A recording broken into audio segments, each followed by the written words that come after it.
In this video, I'm going to tell you about 3 big, major, mega warning signs that relapse is approaching. It's imminent. But before I do that, I need to put one little disclaimer out there. Yes, I'm going to give you 3 major signs.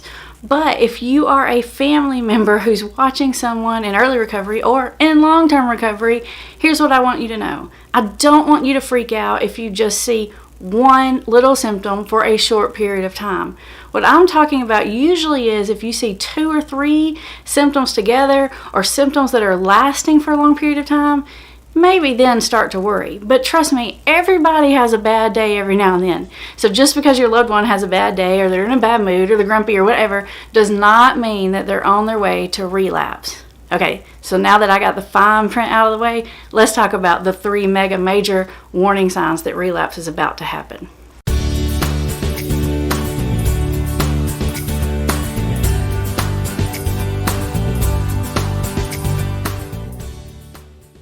Okay, this first one is a little bit hard to explain because it's really sort of a feeling thing, so I'm going to do the best that I can to explain it.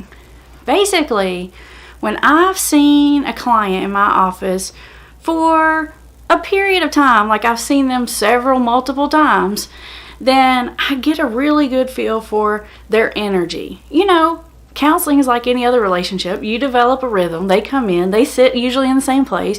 We tend to talk about the same topics, and we just have an energy. Every client has their own specific energy. One of the things I try really hard to do is like pick up that energy. You know what it feels like? It's like when you're a little kid and you're doing like jump rope and two people are out there like swinging the rope and you're like watching it and you jump in.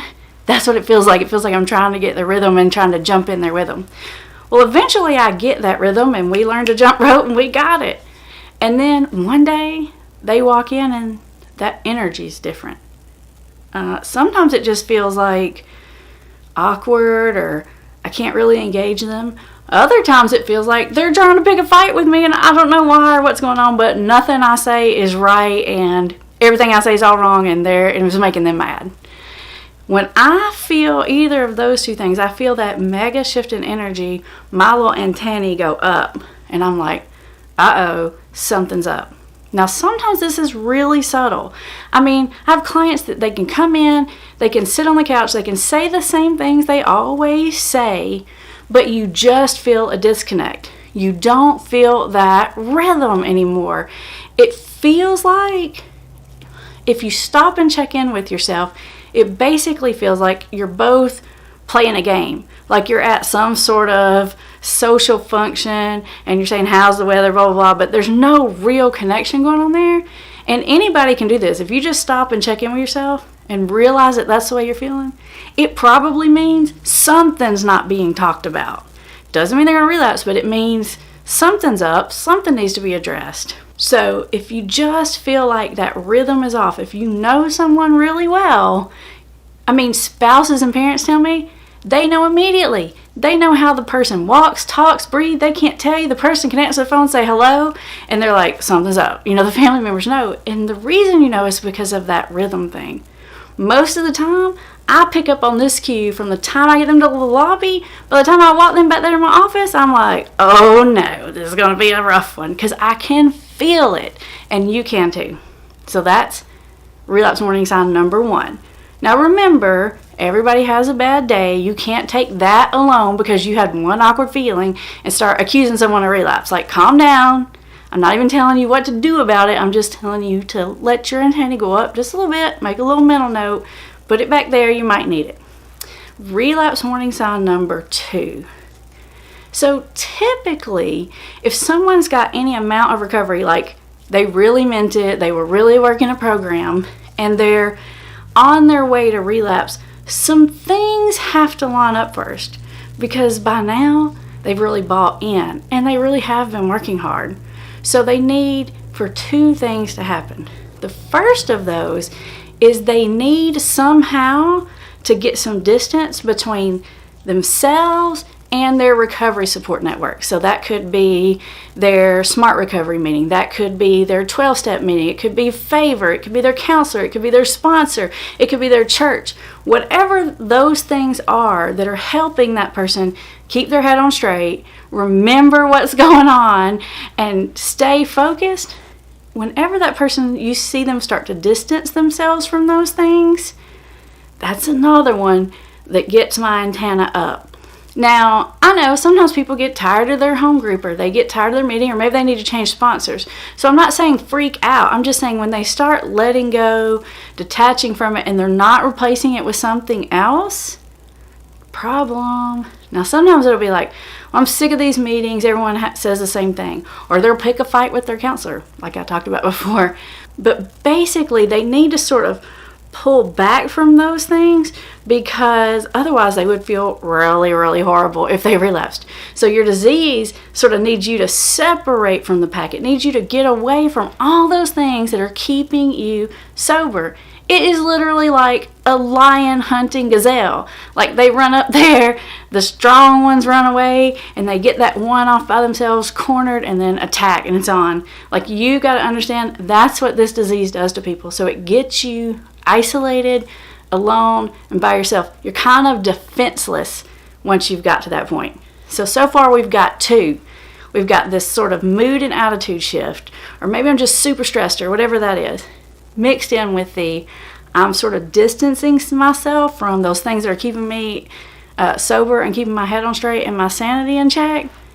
And then lastly, this is the third little piece of this formula that comes into play right before someone relapses. The person usually starts making excuses, whether that's out loud to a family member, a friend, or counselor, whoever, or just in their head to themselves, about why they need to be in situations that they know they don't need to be in.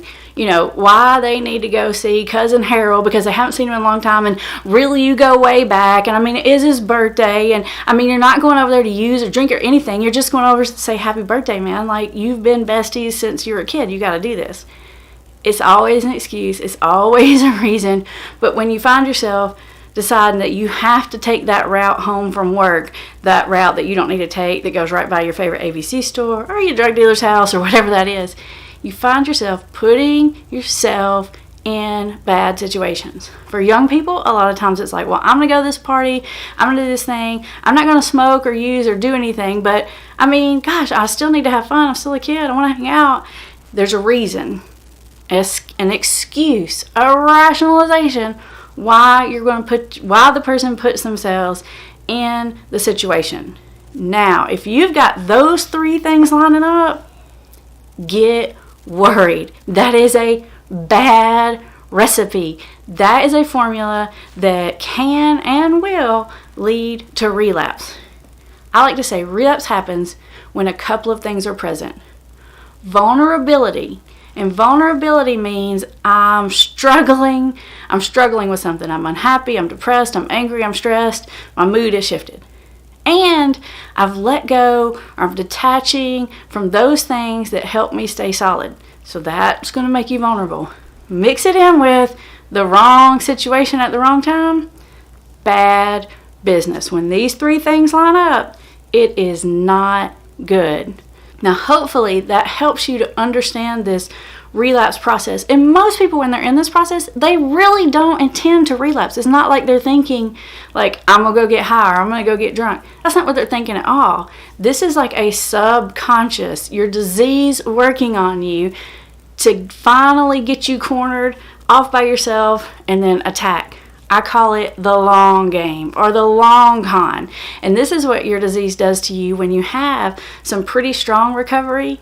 It can't say those simple things to you like one last time or just two or any of that junk. It has to start way back here, sometimes weeks ahead of time, and lead you in through that process. So if you start to see these signs and symptoms piling up in yourself or in a loved one, those antennae need to go up. I'm not telling you to freak out, especially if you're the family member. I'm not telling you if you see those things to rush in there and accuse the person of relapse. I've got other videos on what to do about that. So don't just jump in there, but realize that this very well could be what's going on.